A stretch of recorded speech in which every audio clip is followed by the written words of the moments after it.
Good evening mister Vijay. Good evening. சௌக்கியங்களா? சௌக்கியமா இருக்கு. நீங்க எங்க எவ்வளவு தூரம்? சார், திருடன் தான் தூங்க மாட்டான், போலீஸ்காரனை தூங்க விட மாட்டாங்க. புதுசா ராபின்ஹுட்னு ஒருத்தன் முளைச்சிருக்கானே, அவனை தேடிட்டு வந்தேன். ராபின்ஹுட் கொலைகாரன் ஆச்சு, அவனை போய் காலேஜ்ல தேடுறீங்க? இப்பெல்லாம் ஸ்டூடெண்ட்ஸ் அடிக்கடி ரெவல்யூஷன் பண்றாங்க.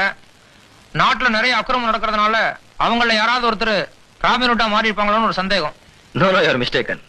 காலேஜ் ஸ்டூடெண்ட்ஸ்லாம் ரொம்ப கண்ணியமானவர், அதுலயும் யங்ஸ்டர்ஸ். நீங்க தேடுற அந்த ராபின்ஹுட் நிச்சயமா ஸ்டூடெண்டா இருக்க மாட்டான். அப்ப வாத்தியாரா இருப்பாரா? நீங்க ரொம்ப தமாஷா பேசுறீங்க. வர எக்ஸ்கியூஸ் மீ, ஷர்ட்ல பாக்கெட் பக்கத்துல ரத்தம் வருது, உள்ள ஏதாவது காயமா? ரெட்டிங் பென் ரொம்ப நாள் லீக் ஆகுது, புதுசா வாங்கலாம்னு பாக்குறேன். நம்ம சம்பளத்துல முடிய மாட்டேங்குது. வறுமை நேரம் சிகப்புங்கிறத வெளிப்படையாவே காட்டுறீங்க போல இருக்கு. நானும் உங்க கேஸ் தான்.